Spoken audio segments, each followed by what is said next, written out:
My name is Pamela Stokes-Eggleston, and welcome to You Good, an engaging podcast that delves into the realm of Black wellness. I'm joined by my co-host, Oneika Mays, and together we welcome you to the podcast, a space for meaningful conversations, fresh perspectives, a place for us. The You Good podcast is a love letter to our community and an invitation to connect, share, grow, and heal together. We're glad you're here, and we've got a lot to tell you.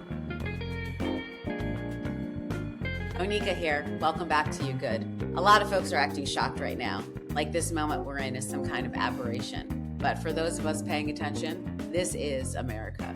This is exactly what this country has always been about. We've carried the weight of Tamir Rice, Trayvon Martin, Sandra Bland, and so many more, and still showed up. We've showed up to work. We've taken care of our families. We've built businesses. We've created art. We haven't just survived. We've actually found ways to thrive. But here's the thing. Just because we thrive doesn't mean that we don't need to rest. In this episode, Pamela and I are talking about nervous system regulation in these dystopian times. What does a dysregulated system actually look like? And why does it matter? Because the research is clear. Racism doesn't just live in our minds, it lives in our bodies. Black Americans have a life expectancy 4 to 5 years shorter than white Americans. We're 3 times more likely to die from pregnancy-related causes. Our infants are twice as likely to die before their first birthday.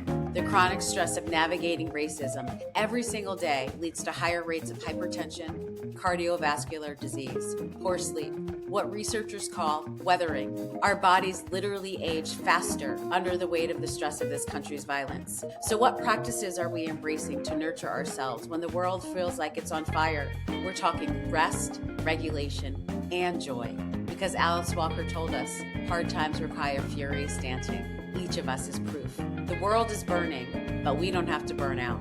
So grab a snack, your drink, and get cozy. This is You Good.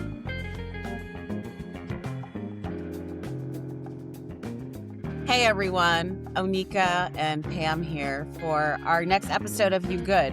And we aren't good. We were actually talking before we hit record just about what we wanted to talk about today, and we were tossing around names of the episodes. Is it depression or oppression? Are you stressed or oppressed? And with everything that is happening in the world, the day that we're recording is January 30th, 2026. And 2 Black journalists have just been arrested by federal officers. And, you know, our country is sliding into autocracy and fascism. It's there. I don't know why I'm saying sliding. It's there. And we were going to be talking about topics like this anyway, because Pam and I have been talking about this podcast for a couple of years around Black folks and taking care of ourselves and sort of living life in this country and what that looks like. And we're stressed. And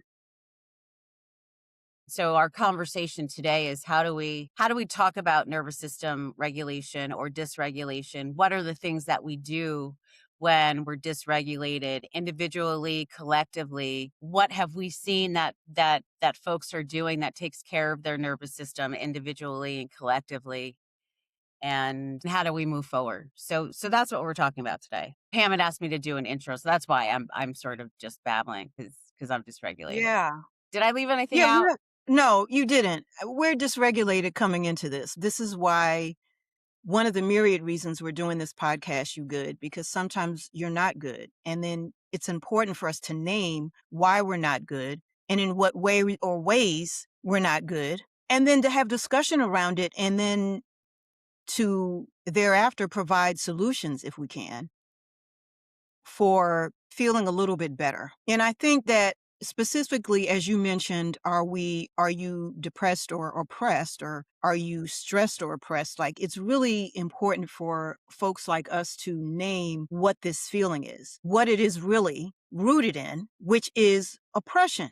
And I think some people have not felt this or are new to this feeling of oppression in a way that is right in front of their eyes, and the stress and nervous system dysregulation that comes with that. Like I believe that some people are discovering this for maybe the first time. Now, I'm not going to sugarcoat that here. For me, I'm irritated by that because people don't listen to other people, Black women, people who are in marginalized communities, people who have dealt with oppression regularly, and folks haven't listened. And I believe that many people, particularly Black people, have had to have their circle wider. We have to create the wider circle. It can't just be me I'm cared about. It has to be other people.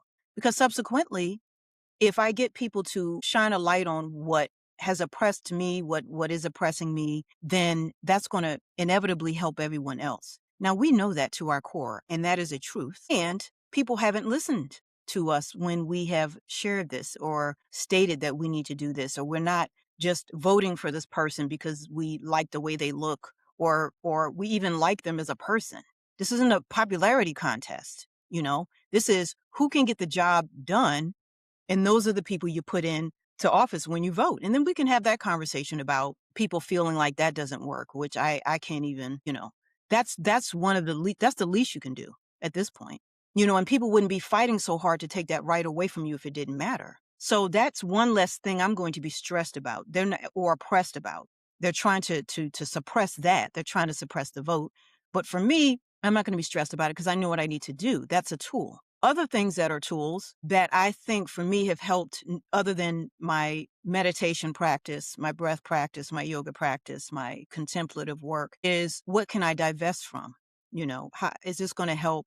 So that feels good to me. I've divested from Spotify and some other platforms. What can I do consistently that I can feel good about and be less stressed about? What things can I do now? I think, like you were saying earlier, Oneika, we were talking about things that people can do, but how people feel helpless, and that there's apathy and all of these different feelings and processes that I think people go through during these times. Everybody can do something. You don't have to do all of the things. But if you're allowing that apathy to just sit with you and you're just spiritually bypassing and just sitting this out, and I think some people woke up by force. They were sleeping. They got slapped awake when Preddy got murdered. Yeah. And it's unfortunate that that had to be the shining light for some folks. Yeah. And what makes me angry is that they mention his name, they mention Rachel Good's name, and they don't mention that Black man that got murdered around the holiday season.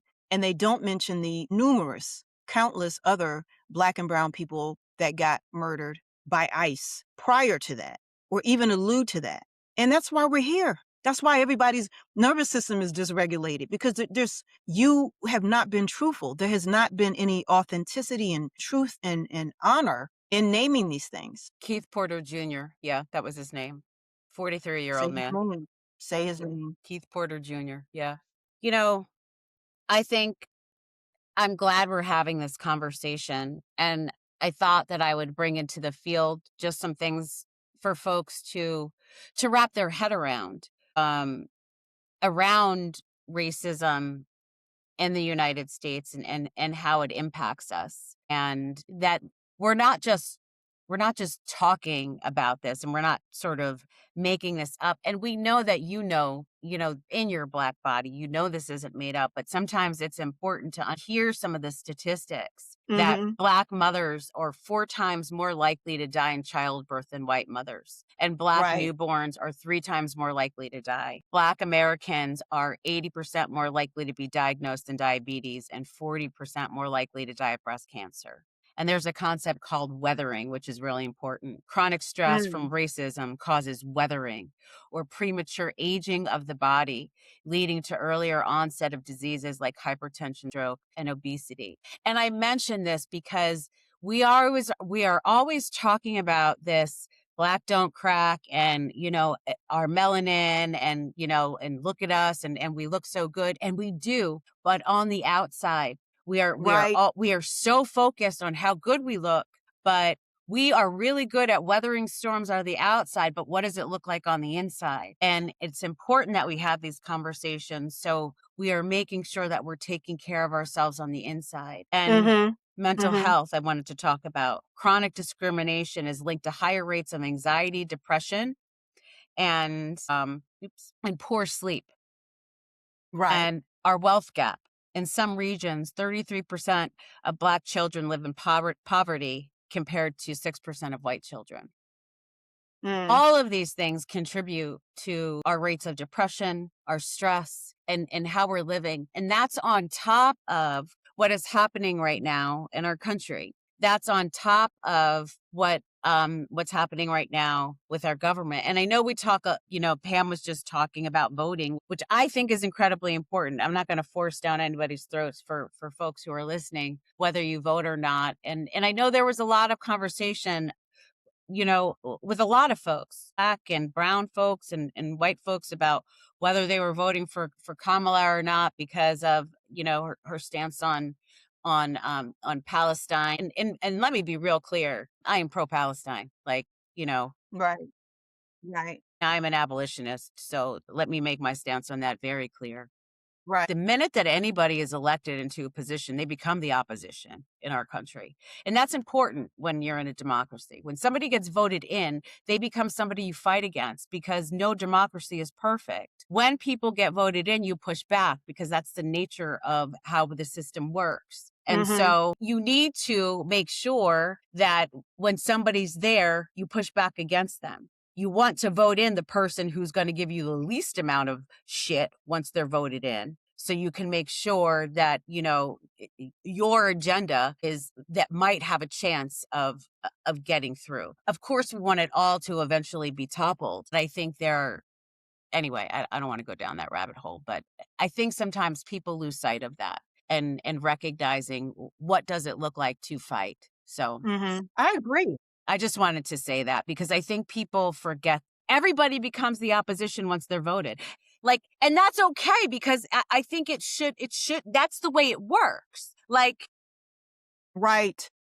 that is the way that things work. And the person in power and in a capitalistic society is the person that you are fighting against in order to make sure that people are taken care of. It was People that Obama when he was in office. It was Clinton when he was in office. It was Bush when Bush was in office. It is whoever is in, like, the presidency is the person that you are fighting against. I don't care who they are, Republican or Democrat. Like, we are fighting whoever is there. Right. That's it. And for people talking about, I mean, I had a couple friends say, well, I don't like Kamala. Is Kamala really black? Is Kamala? I said, are you going to vote or not? Vote for her or not? Like, I'm not even, who gives a, at the end of the day, who cares? And she's the kind of person that if she had gotten into office, like you said, the least amount of resistance, you could have forced her in to looking at Palestine, at least as its own sovereign entity. You can, obviously, we had the other alternative.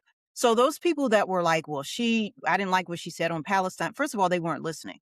They weren't listening to her. She said the same thing over and over again. She started off with, well, Israel, two-party system. And then at the end of her sentence, she said, and Palestine deserves to be free. She did that everywhere. People heard what they wanted to hear. And that's the problem. Instead of listening to the words that are coming out of her mouth without putting an opinion on the person, listen to the message. That's what's wrong. And she was the type of person you could have forced, like you said, the boss is the boss. You hate whoever. But people are trying to imagine if they'd have a beer with this person, or I don't know. It's like, you don't have to like the people. You don't know the people, first of all, to even have an emotional tie to me like that. But then also, you don't have to like people to vote for him and say this person is the best for the job. And that is where, an informed and educated voter, because there are a lot of people that could vote that are like dumb as a box of rocks. And we just need to keep that. We need to understand that. There's a lot of people that are stupid. There's a lot of people that we could say, oh, well, they're racist. They voted this way. Yeah. But if you're racist and stupid, which we have a lot of, then what is it? Then what's going on? And how can you circumvent that? And then for people who did do those educated things, where you're divesting, where you voted, where you're checking in with your neighbors, do you need anything, where you're involved in your community? What does that look like? And how is that contributing to your nervous system dysregulation or regulation regularly? Right? And listen, if there was a plan for anarchy to burn it all down, like, I would have participated, but I never heard a solid plan. I'm not gonna lie. Like, if there was a plan, like, we're gonna burn it all down, and here's the plan to rebuild, I would have considered it. But I never heard anything solid. Jill Yeah. Stein, like Jill Stein always talks about it, but where is she now? She Listen, hasn't said a damn word, I'm right? tired of her ass. I'm tired of In my neighborhood that is predominantly Black and brown, I dropped off some clothes around the corner to one of our local pantries. We're surrounded by a bunch of pantries. And one of the things that really concerned me that I was talking to my partner about is that the lines used to be really long, Mhm. which was scary, but now they're really short because it's only Black people in line and no brown people in line because folks are scared. And just going by every day and just asking, what we can do to help and sort of building up a relationship. And Mhm. Yeah. I haven't been to my pantry. I'm gonna drop some stuff off next week, but yeah, just ask the neighbors. Like if they're not trying to get out, then at that point you have to drop the stuff off for them. Pick this stuff up for them. We have to do more. Drop the stuff off to them so they don't have to leave their homes. And this is an unfortunate development, but that's where we are mhm, in this. mhm. And that makes me sad that they can't even stand in line to get at the pantry to get help, like this is where we are. And we need to, in this moment, make sure that we are at least tapping into why our nervous systems are dysregulated, like really getting clear with that. Yes, the democracy is burning. And to your earlier point, and I don't know how Black people feel about this in general, Onika, but like if the shit burned down completely and we had to remake the thing, Here for it. the phoenix rises from the ashes. You know what I'm Here saying? for it. So it's like, we could build something new, better, different, stronger, Let's go. faster, all Like, the things. let's, Let's go. Let's do it. And like, I think, yeah. I mean, what this sort of ripple effect, what this fissure has shown me is that there's leaks Mhm, in the Constitution, which we knew it's not a perfect document. I mhm. remember reading somewhere that a Supreme Court Justice, Thurgood Marshall, had told some people in South Africa when they were trying to look at our Constitution, he said, created from scratch, created from scratch. And here's why, so, we have fissures in that. And we knew that when you have to Yep. do amendments, when you have to say, oh, Black people aren't 3/5 of a person, they're a whole person. Mhm. Oh, here's the thing, Black people can actually vote now. When you have to add things on because there was systemic racism and the other isms against, marginalized bodies, then that's you need to rethink the thing. Like how Mhm. would a new way of being be? Mhm. And that's exciting. That's part of when people get involved in thinking and having conversations around that and what that would look like. And I do think there's some conversations being had. I just think that they're not being had on these main social media platforms. And I'll say Yes, that. I do. And I do think that other people, I do think, I mean, and we talk to people about Mhm. are having those kinds of conversations in our communities. We talk about that, but I don't think that Mhm. they're mainstream. I don't think that they're mainstream conversations. I don't even think that mainstream conversations are being had about like a dysregulated nervous system. And I think maybe we should even talk to folks about what a dysregulated nervous system feels like inside your body. Some folks are walking around in a state of dysregulation that they might even think that their state of dysregulation is actually, their normal state. So, for some folks, I think let's even just talk about most folks have probably heard of like your nervous system. We have our sympathetic nervous system, which you've probably heard of as your fight, flight, freeze, or fawn response is what people talk about Mhm. now. So like Mhm. fight or flight is and then the freeze response is something that's been recently talked about where you can't actually move. And Right. the fawn response is also a new state of the nervous system that people are talking about. And that's when you try to please somebody so you're not in danger. So those are two aspects of the nervous system that are newer. But Mhm.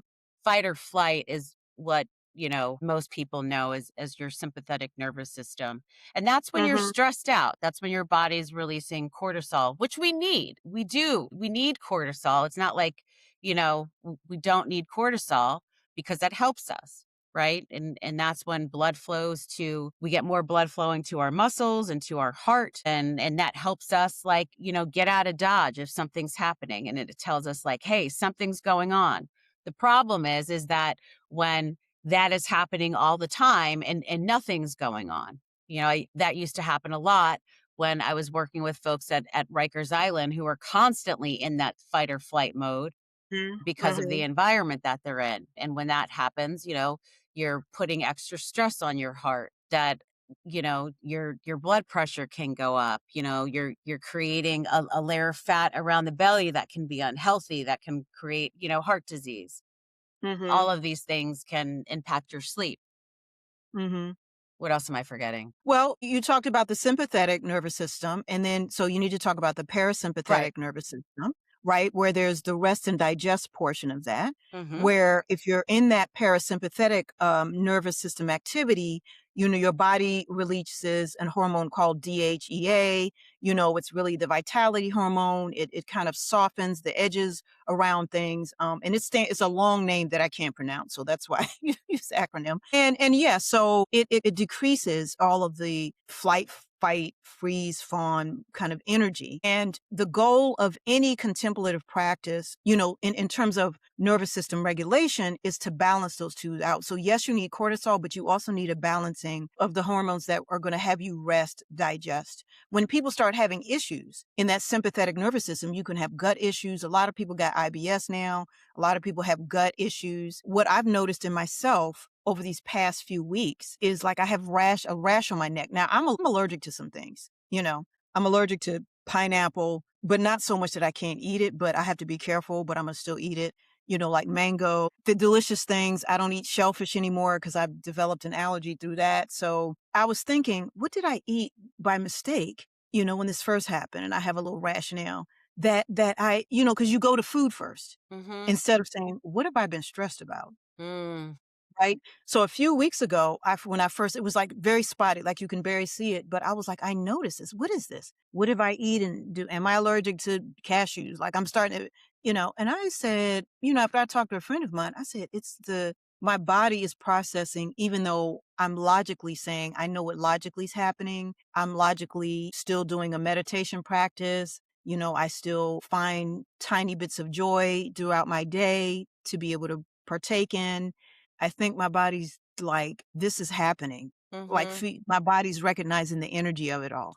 And Mhm. then it went away, and I didn't think about it, and then maybe 2 months goes by, and, like, a couple weeks ago, I have another and I'm like, "This is stress. This is my body trying to figure out where to move this energy that whether or not I look at the news all the time, some of it's gonna get in inevitably. Be informed. I don't wanna be steeped in it, but I wanna be informed." So I think my body's trying to figure out ways to manage that, which is Mhm. why I think it's important to move, whether you're dancing, whether you're doing asana, whether you're doing calisthenics, like somatic practices. You need to move that energy out, and a good breath practice will help that as well. And then you need to sit and say, okay, contemplate, like what can I allow to be illuminated, as I'm sitting on my cushion, as I'm meditating. And Mhm. that's been my practice, and I think that has helped. I don't I think often people want to, have these magical things that are going to completely give, way to all of these kind of things that are happening. And that's not how these things work. And you also have to be real with yourself. I'm a empathic person. I give a damn about people like myself, but also people who don't. I care about humanity Right. in general. And so some of this is going to land, with me in my body, heart, and mind in a different way. And I have to regularly process that through. I think it's really important as a woman of African descent to be doing that regularly, specifically because of all the things you mentioned earlier about the statistics and in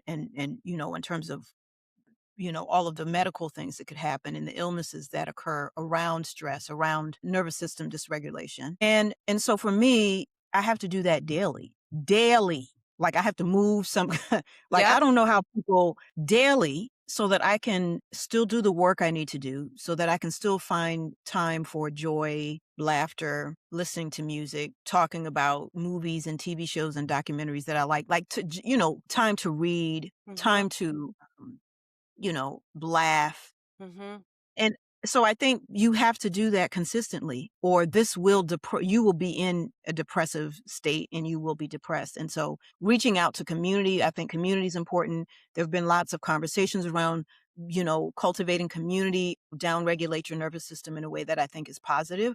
I also think maybe that's hard for people. I've seen some videos on Instagram, and this broke my heart like maybe a few years ago, but even during 47's first term, where people were like during COVID, talking about how lonely they were and how they didn't have anybody around them and they didn't have community. And this was people from marginalized groups, and that broke my heart because that's sad, and I don't want anyone to ever feel that they don't belong in anywhere. Yeah. Um, you know, I think social media has made it so that there's definitely some positives with social media, but also people feel like they're connected to people that they aren't really connected to. Parasocial relationship is What the hell is that? Like it's you don't know that singer. You don't know right. him. Like, okay, it's nice you can like and comment, but you don't know him and they don't want to know you at the end of the day, probably. Like I wouldn't want, and you don't know them. And that's okay. You don't you don't have to know everybody. And so when you dilute that, people had a core group of friends. When that gets diluted and you're like, I know everybody, then where's the connectivity? Because you can't, because it's not humanly possible for you to know like everybody that way. Like you can't know everybody that way intimately in the broader scheme of things. Now I know you Mhm. like to say, I love us, I love you, but I don't have to like everybody. Right. Like, you know, that's the energy. Mhm. So the love is to me that love is really it's general, it's That's broad, different. Yes, and that's different. it's a That's not yeah. building a relation. I think But you're trying to build but the yeah. love is like, I love humanity. I love people. I love to talk to people. I am friendly with people. But the parasocial thing has got people on a chokehold, and I think that's why they're having hard time connecting. So Mhm. if you didn't come out of that and say, okay, now I'm gonna get back to just real connections in person Mhm. with people that I really enjoy being around, and you didn't come out of that saying, I'm gonna do that. And then I think that those are the people that are kind of stuck. And I think it's playing out in how, miserable people are. I think people were miserable before COVID and, they'll be miserable after, post COVID and Mhm. throughout this autocracy we're living in, that they just are bringing their misery into spaces that we haven't seen them before. So you were always racist, you were always demonic, you were always miserable. And so Mhm. when you have misery, and that's what we're seeing miserable, ugly people do all this harm, meaning Mhm. they're not going to let up because they ain't got nothing else. They're not Mhm. going to stop because they've consistently been miserable and they're Mhm. consistently been.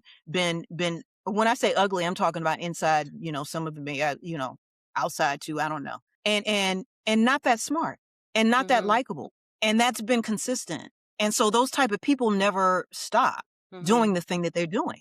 I think the one saving grace we do have is because these people that are doing it are not smart as we think they are. They're not that smart. Mhm. They're not, they're remedial at best.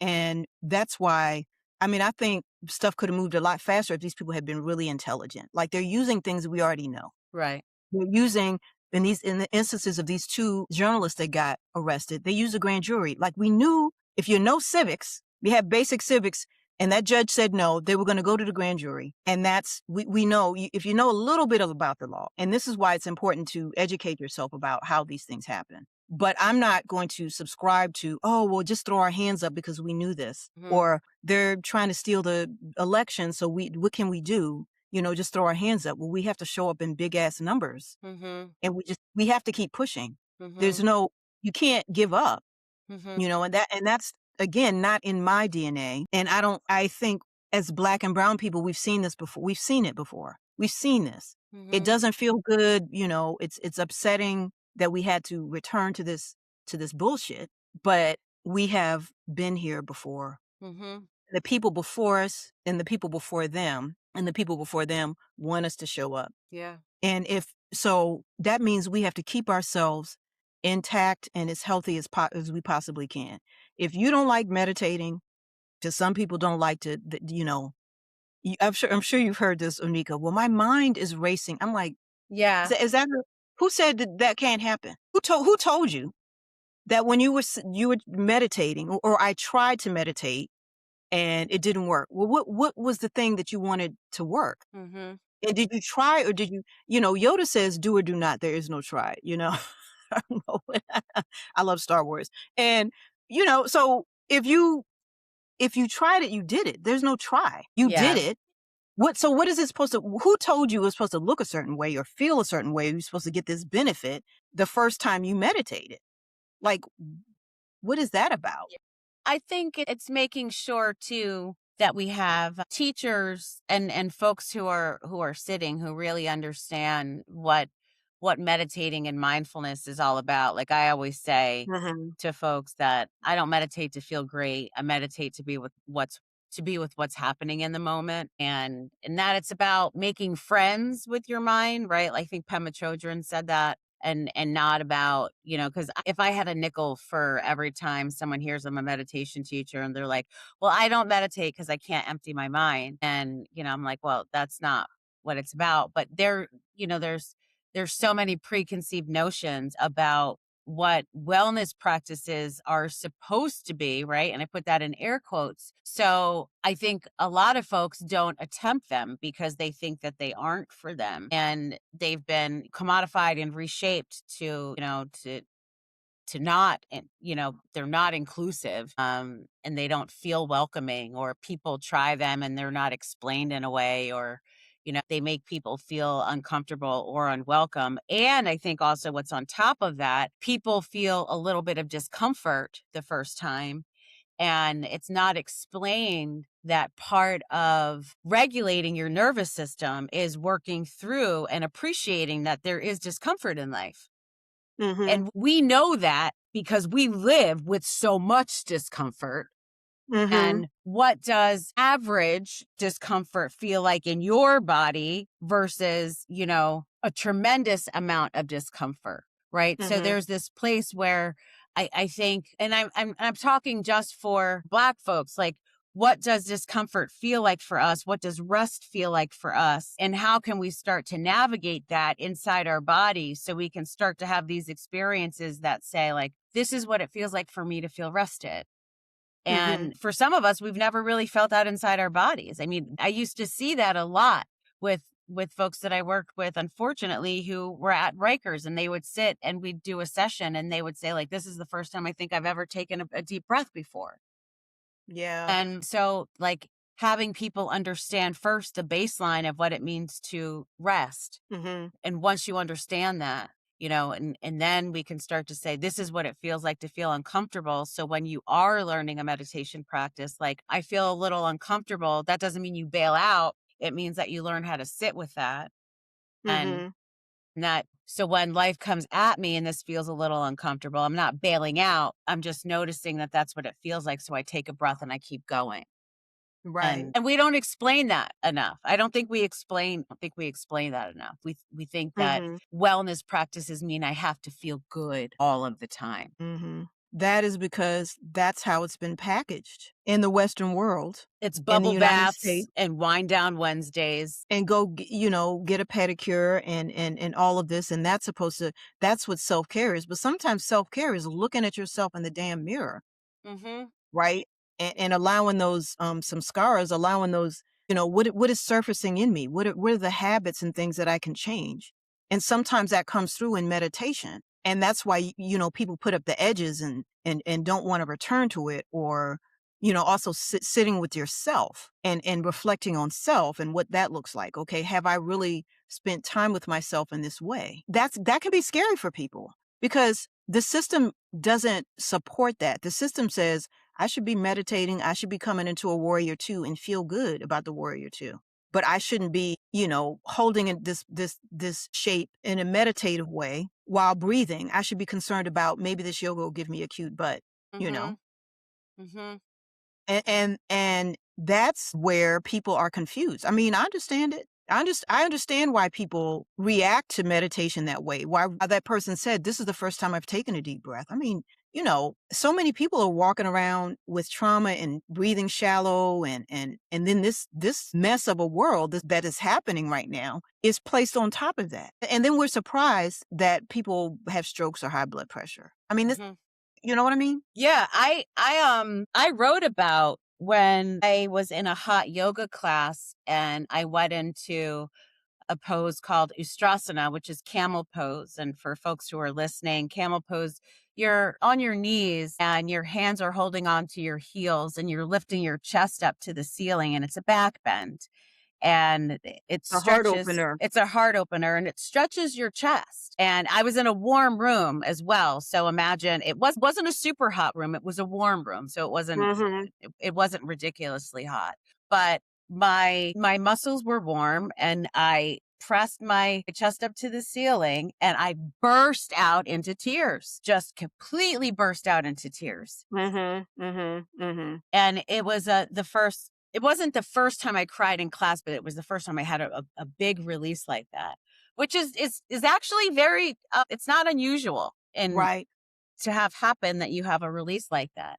I had been practicing yoga or asana for a while. So, and I felt safe actually in that room and in my body at the time. So I just Mhm. kept Mhm. practicing and the teacher knew me. She just brought some tissues over and she kept teaching, which was really key. Right. She didn't make a big Don't deal make a out of it.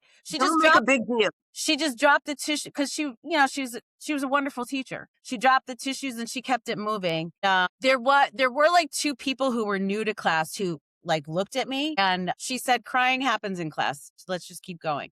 And also Mhm. really great. Like, Right. Right. stop your gaping and keep it pushing, Right. which I Look thought at was your focus on yourself. Focus which on was your practice. which was really great. But my point is that we go through practices and things happen and we learn how to be with parts of ourselves. And sometimes the practices do feel warm and juicy and you feel like you're really held, which I think is important for us as Black Mhm. folks Mhm. to feel Mhm. that rest and to Mhm. feel like we're laying on a cloud. And sometimes we do have to grieve and get underneath that rage that I think we're carrying to get to the grief that happens walking around Mhm. in our bodies in this country. Like I used to walk around with so much rage, which was really just sadness, right? Yes. It was covering a lot of sadness, but I had to get to that. So Right. Right. that's why my practice is so important for me to navigate that because the rage doesn't go, the rage still comes up sometimes. It's not like you practice and it's completely gone. It shows up. I've been really angry again lately. You feel this need to like pick up a brick and throw it at something. But I have Mhm. practices to deal with that and Mhm. to talk to people. Like I talk to you, I talk to my partner, I talk to other people. We're in community. And I think it's important that folks know that you aren't alone. Other people do feel like this, but it's important that you have a consistent and regular way that you deal with these feelings when you're feeling like this and know that this is just a part of who we are Mhm. right now and that there's ways that you need to do things for your body and your spirituality and Mhm. your emotional body so you can learn how to rest. Yes. Thank you for sharing that, Onika, because my first cry in yoga was in Shavasana. Mm. And I think I was in corporate at the time, so it was like long hours, craziness, microaggressions. And I felt good. We were moving and doing asana and a little bit of breath. When we came into Shavasana, and this was a person that didn't just do a 2-minute Shavasana and you got up. You know what I'm saying? Because that is the bane of my existence. Like you teach and it's 1 minute of Shavasana. I'm like, the hell is this? No time for integration. Like it's crazy to me. Like, and people still do it. That's my own personal, like, you need to have, if I'm coming and you do a 2-minute, I'm just going to get my shit and be like, that could have been better. Okay. Anyway, you need a decent Shavasana. And this was about 5 to 7 minutes. You understand? And that doesn't seem like it's longer, but people that leave before Shavasana, I don't understand. I don't get it. But anyway, that's my own pet peeve. When I was in Shavasana, we stayed there for a long time. This person read a little poem, did some stuff, and then there was silence. And in the silent space, there's your mind, and there's your heart, and there's your body integrating the movement of whatever you needed to move out of the way for that particular day or week or whatever. And I was just sobbing, just the tears. I could feel them rolling down. And I was like, what is happening? This was years ago. What is happening to me? And I got tissues too. I got tissues because, a good yoga teacher is going to know you're going to have a breakthrough and it's going to be, you may be sobbing and I'm going to let you know that you're seen and that I'm going to hold space for you so you can process whatever that is. And I didn't fully process it there, but it was probably like a month later. I was like, this is what happened. There was, my nervous system was exhaling. My nervous, I had been holding on to this rage, you said, sadness or results of microaggressions Mm-hmm. at my job that that kind of just softened after all of that somatic movement and breath, and my body was exhaling. My body was exhaling, and so those tears came. Mm-hmm. And that is how you begin to look at how I can regulate my nervous system. So for some people, you may not want to be in a yoga class. So you were in a Yep. hot yoga class. I was in probably a basic hatha yoga Mm-hmm. class. Wherever that happens for you, that could be on a walk, that could be where you're seated in meditation, that could be in dance and other types of movement, On right? a spin bike. I can't tell you how many times I cry on my Peloton. Girl, Don't I'm make me trying to, spit. I got a Don't picture make in me my, spit this out. I cry on my Peloton all the time. All the time. you like the Peloton. I like to go for walks. And I have a rebounder too, because I just love to I love to jump and do stuff. I love the rebounder. I haven't cried on that yet, but sometimes when I've returned from the walk and I said, okay, I feel like I need to sit for just do a little quick meditation. Then it hits me. Like I feel like for me, when I get still Mm-hmm. is when the release comes after I've done the movement or after I've done some type of somatic practice. Mm-hmm. I have during pranayama practices cried or released, Mm-hmm. Kapalabhati, like if you do internal holdings or What's Kapalabhati for people who don't know? Kapalabhati is a breath practice. It's a really rapid kind of breath practice where you're breathing in and out really fast. Mm-hmm. You can do some holdings with Kapalabhati Mm-hmm. and it generates energy. Okay. So it is an energy generating pranayama or breath. Right. But it does it in a way that it's infuse or diffuse, Right. depending on where you are in the practice and where you show up, Yep. So sometimes at the beginning, if somebody's doing a yoga class and they're like, I'm gonna do ujjayi, okay, let me just use the English. I see what you're ocean sounding breath or like the 3-part breath Yeah. or deer breath, like, to start, like I don't teach Kapalabhati that much, but I have it in my own practice. Yeah. In my work with veterans, I'm not going to be like, we're not going to be breathing like that, very rapidly and then doing holdings with breaths or doing like bandhas or things like that, which is, for people who are just starting, definitely wouldn't do that. And then it's like, is it necessary to do that? For me, though, I feel like if I can't get to the asana, if I can't get to the movement part, then I can still move through the Right. breath. That's the thing, like breath is still movement. And Mm-hmm. so figuring out what that looks like for me in any given day, like people Yeah. like doing a lot of different things, be sounding breath or things like that. Yeah. And so that's why any type of contemplative practice is very beneficial for nervous system regulation. Any type of movement. I think if you have a spiritual practice, whatever that is for you, like prayer, making sure that the spiritual practice is helping you, not obligatory Right. or something that you're used to doing because you've been doing it. I'm going Mm-hmm. to go to church every Sunday, but I don't feel fortified or nourished Mm-hmm. after I get out of church or after I get out of the synagogue or after I get out of this mosque. Like if it's not working, you don't have to go every Sunday or 3 times a week or 5 times a week. I know people who are in the church almost every day, which is crazy to me, And but I think having multiple tools that, are like multiple practices. So if, breath work isn't the thing that you're working with, that maybe if something's going on and you're looking for some relief and something isn't working, that you have mhm, something else that might be working. But like if you have like your regular routine, like my regular I sit I tend to try to sit every day no matter what. Like that's my regular practice, mhm, I'm going by my altar and I'm sitting, every day. That's just mhm, what I do. mhm, I'm going to do mhm, some movement every day, and that's what I'm going to do. If something's mhm, arising in particular, though, like if there's something that's going on, and I use my tools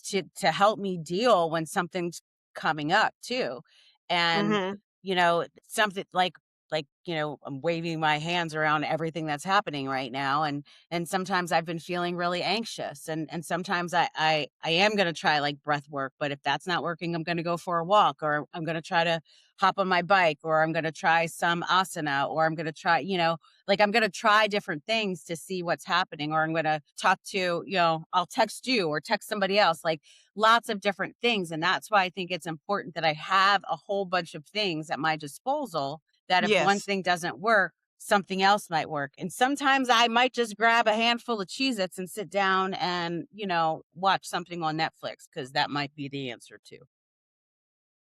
Sometimes it's that. Sometimes I live with somebody who's like, I'm so glad we're not watching documentaries where people are getting murdered, because that is just he could like he doesn't, and I'll be in bed like looking at these documentaries, and I'm like, you know what? And he's like, I just don't understand. And I was like, you don't have to understand it. I mean, I don't understand it, but the algorithm rhythm on Netflix knows. Okay, we know you like this. We're gonna put this new documentary. We like what we like. We like what we like. Now, should you go to sleep on it like that? That's the argument. Then probably not. But I like documentaries. I'm getting better. I'm trying to do things that are fun, like comedies. Like he's like, we used to like comedies and He just said funny we. weird He said weird we.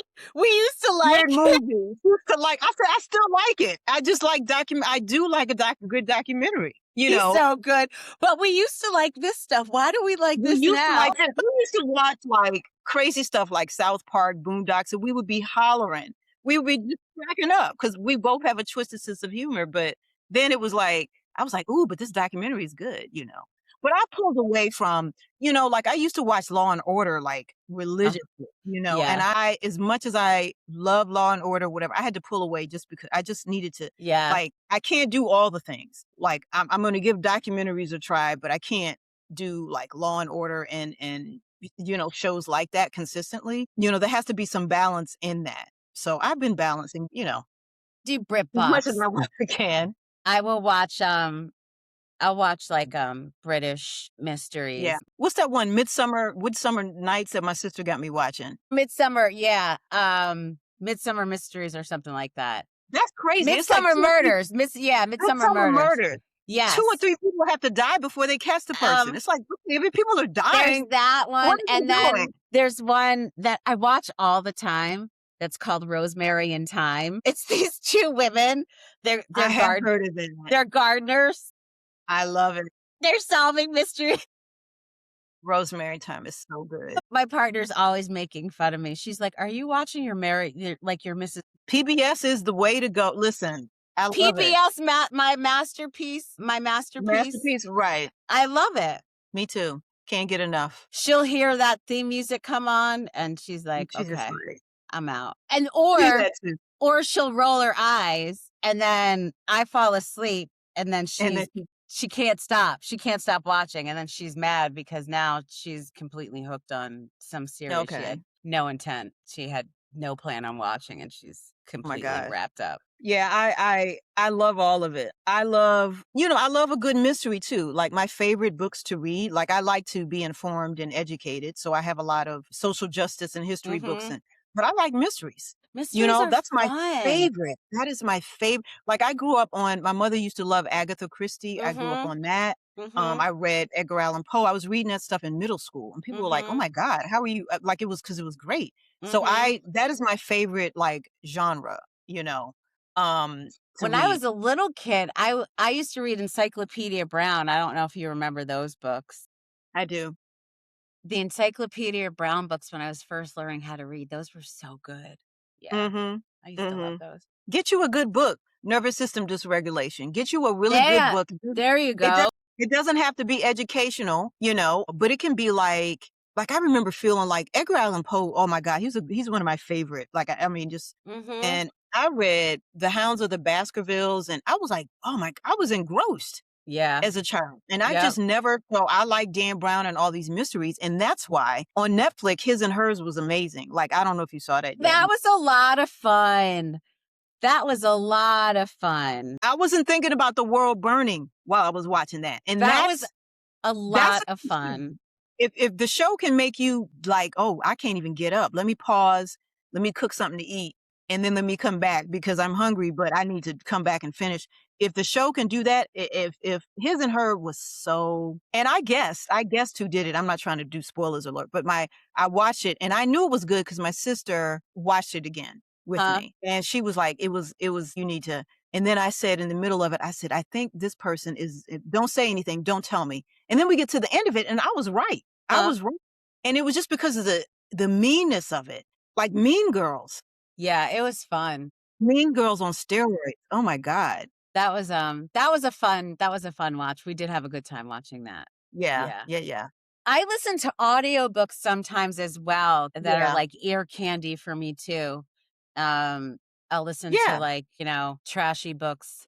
Um, that's also on a good walk, right. like good podcast too. The A Moth good is my podcast. Listening to The Moth and going on a long walk is one of my favorite things to do, or This American Life on a long walk as well. That's a really great Mhm. that's a good time. Like, I follow, Joseph Campbell Foundation has a podcast. Oh, It's not as cerebral as you might think. okay. So they've, cleaned up and edited a lot of his lectures that Huh. he's done around the world, Germany or whatever, or if when he was at Sarah Lawrence teaching, and they're so good. So usually I take those on the walks. That's okay. I love Joseph Campbell. I mean, people are like, "Oh, well, he had some gender issues." I'm like, "Yeah, that man would have been 100 and something today." Yes, you know, look at the women and the queer people and the black and brown people that may have their own flair, but also have been a little bit influenced by him, and then just Mhm. go with that. Yeah. You can chew the meat and spit out the bones, Huh. right? Yeah. Okay, I'm gonna make a note of that. That's good to know. Yeah. I like his podcast. Like I love the ladies from the I've Had It podcast, but sometimes Mhm. I can't. That's not helping anything. That's not necessarily helping my nervous system. What Right. can I listen to like on a walk because I'm already on a walk trying to, release some tension? Mhm. What can I listen to at night? Like if I don't Mhm. want to watch TV, I can't listen to them, Mhm. like that. I listen to them, for other reasons, but I can't. In terms of, I'm trying to downregulate my stress and my nervous system activation. I'm trying to downregulate the sympathetic side of that. Mhm. Certain podcasts don't get, I can't do that. And it doesn't mean they're not good or I don't like them or but if for me, I'm like, okay, I'm getting a little stressed. I cannot go to them, even if I'm like, oh, they have a new podcast out. Like I can't do that. I have to, it's got to be some story. Like I like the stories on the podcast. Like I was Mhm. following, I don't know the name of it. I can't remember, but it was a sci-fi podcast Okay.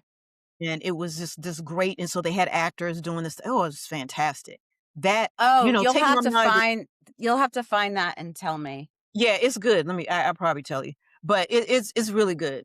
And it was like we're stuck on a ship and we're in the bottom of the ocean and Mhm. there's an entity. Like I'm like, what's the entity, girl? What? And you're down there in the ocean? Okay. I love stuff like that. Yeah. Anytime science fiction podcasts where there's like actors and that kind of exploratory thing and it's a mystery, I'm in. I'm in. 'Cause you This is can get great. lost. There's nothing like getting lost and just Mhm. And just saying release, and then it just allows your body to exhale, your mind to just kind of be free from all the chitter chatter. I Yep. find it very hard for your mind to do that when you are, um, when you're really practicing breath work intentionally. This is just me, Mhm. and you are listening to a really good podcast that's got you captivated, or a book Mhm. that's got you captivated, or you're reading a book, because I like audiobooks too, Mhm. that have you really captivated. You can't think about anything else because you're like, oh my God, this is amazing.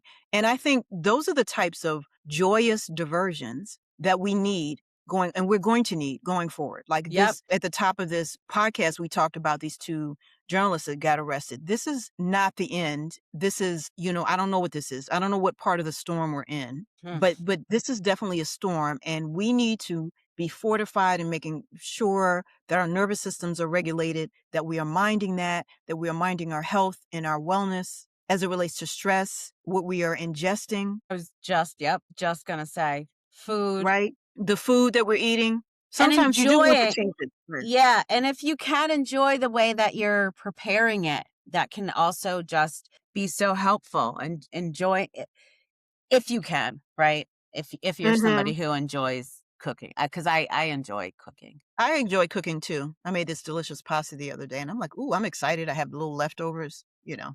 Yeah, I'm excited. But find what makes you joy or even in mundane tasks, you know this, but I was years ago, my grandmother was alive and she would come over to visit and she would just be like, I want to sweep the porch or whatever. And I'd let her do everything. I'd let her do my dad's like, my mother's not going to do this or that. And I'm like, she is humming. She is a moving meditation. mm, That's what that is. And I'm going to let her do it. She'd be in the rocking chair humming, she'd be sweeping, we have yep. relatives doing that. I'm not going to, who am I to break that? That is her regulating her nervous system, There you go. right? People knew how to do it. We didn't have these fancy Western names of whatever this type, Right, that's what it was. right. And we, as Black people, had those tools to do that. Washing dishes, be mindful. You may not want to, if you're washing dishes. Half the time I don't even use the dishwasher because I just don't have that many dishes. And, you Mhm, know, but even if I'm loading the dishwasher, if I'm hand washing something, like be mhm. mindful while you're doing it. Not like I really hate this task. I'm trying to get through it. The task is the task.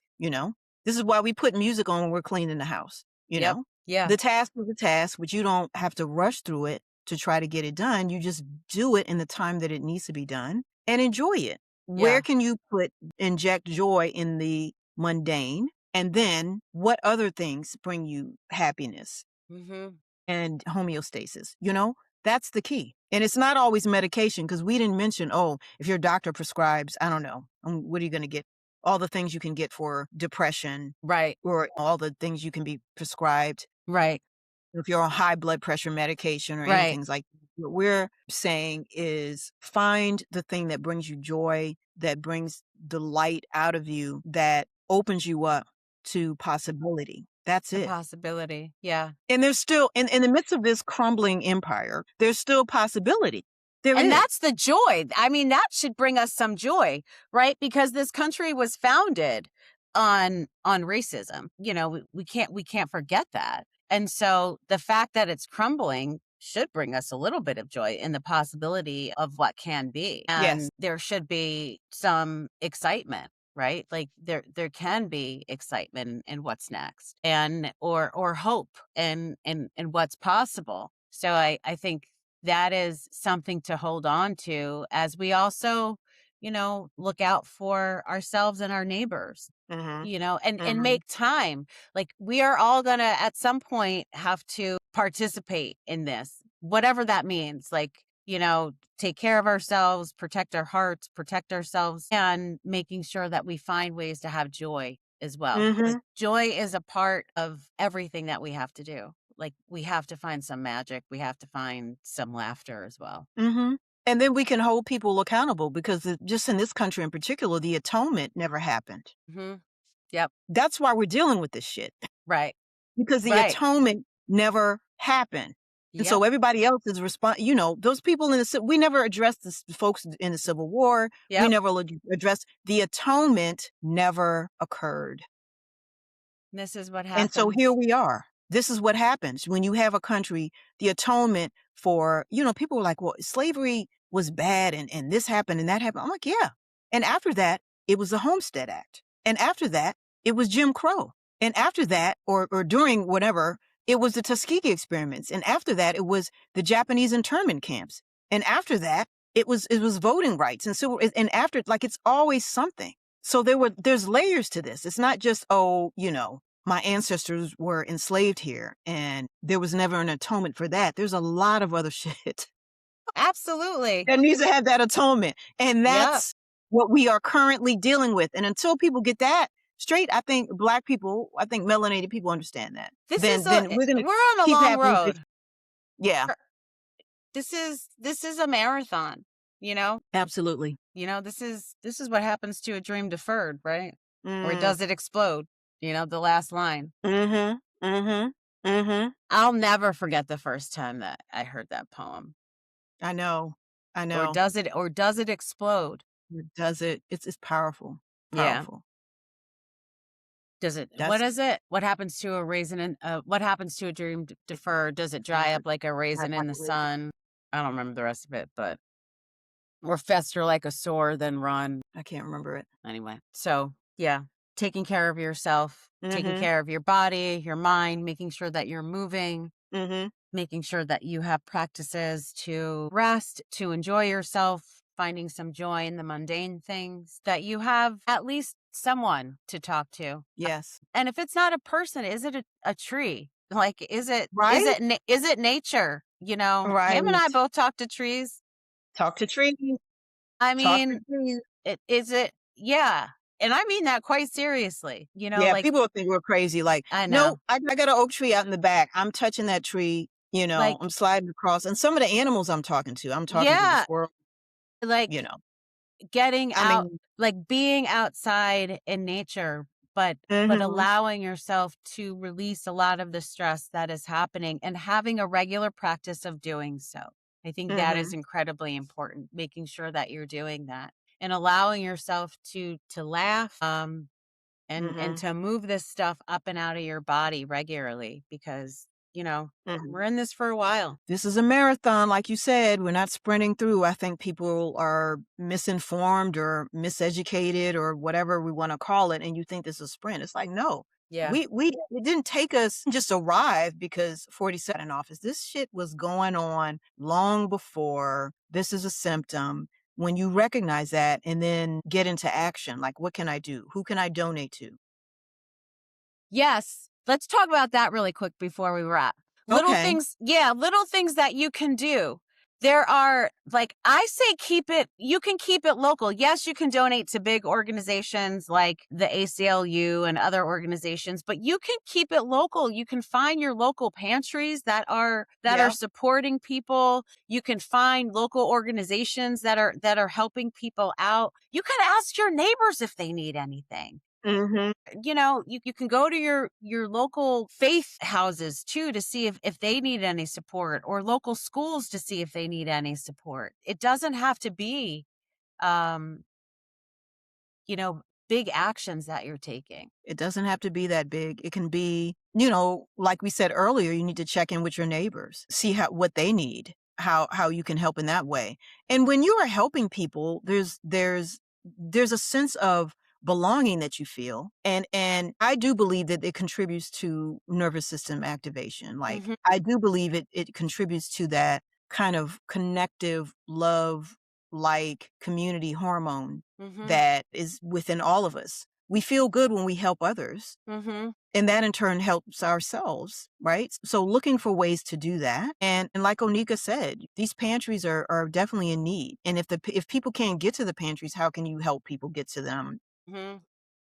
What can you do to make sure that they're safe in as much as possible? And looking at what things you can get rid of and divest from. Because I feel like people, oh, well, I need Yes. this, I need that. Yes, I that's a need really good Amazon. one. That's a You really don't good need one. you don't need shit. The reason why they blew up is because COVID, we couldn't go anywhere Yep. and we couldn't buy anything. So you had Instacart, you had Amazon. Mhm. You can go to Best Buy and get some headphones. Mhm. You don't need to go to you Yep. know what I mean? You don't need to go Amazon to get a lot of stuff, Yep. Figure it out. Yep. I like, when I get electronics, back market is an option. Yep. I've done that. I get refurbished stuff. I do not get new stuff, and that is Yes. consciously consciously doesn't mean I can't afford it, but I'm consciously making an awareness like, so this has less impact on people in the Congo and other people, Yep. digging for whatever the mineral is that they need for your Yep. iPhone. Like Yep. refurbished. I'm getting refurbished stuff. Yep. It's not hard to do. Supporting There local businesses in your neighborhood. support local businesses.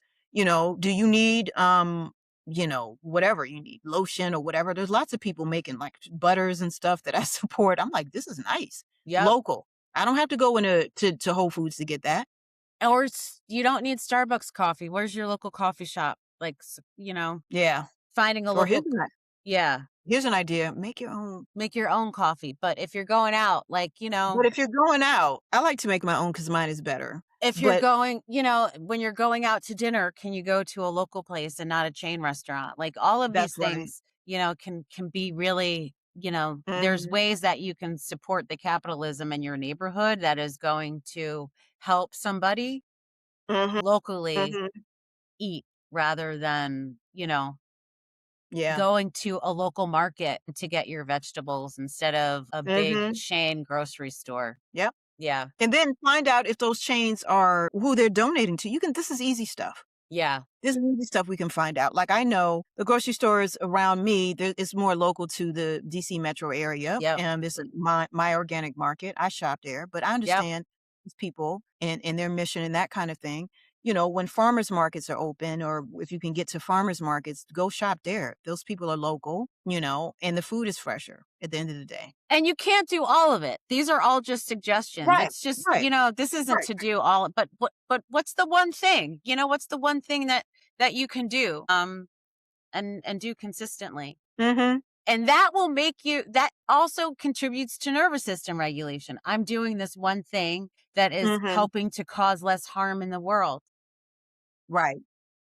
That How can makes you I that makes you feel good. That ripples out. That energy ripples out. Right. It's like, how can I actively contribute to making the world a better place while, focusing on my nervous system regulation, balancing that out? You can do it. It's not hard, but you pick one thing. You don't have to do all the things. Like Oneika was saying earlier, you pick one thing and then you do that. And then maybe another thing comes in. Right. So did you make your own? Are you drinking coffee or tea? I'm not drinking either. I'm drinking lemon water, honey, cayenne, and turmeric. Okay. That's all I'm drinking is I have It's cucumbers. delicious. Cayenne and lemon is the best. Yeah, it is good. It's my little tonic. I was feeling a little tickle in my Mhm. throat, so and the turmeric feels good for my joints. So, Joints. Yeah. Did you put yeah. black pepper in it? No, the cayenne I felt. Is black pepper better? Okay. Okay. Black pepper activates turmeric. Okay. I'll do that. I'll do that tomorrow. Just put just a little. Okay. Thank you so much for listening. Make sure that you are following us on Substack. We'll actually, on the show notes, we will leave some resources for you for nervous system regulation, some links that you can follow, some places that you can follow to take care of yourself. But make sure to like, share, and stay in touch. Email us. There's going to be some information on that at the end of the podcast, and we will see you next time. See you next time. Thanks for listening to You Good. Follow us on Substack at yougoodcollective.substack.com. Find us on YouTube at You Good Podcast for Us. Like, share, subscribe to keep the conversation going. Got something to say? Email us at yougoodpodmail@gmail.com. Until next time, be good.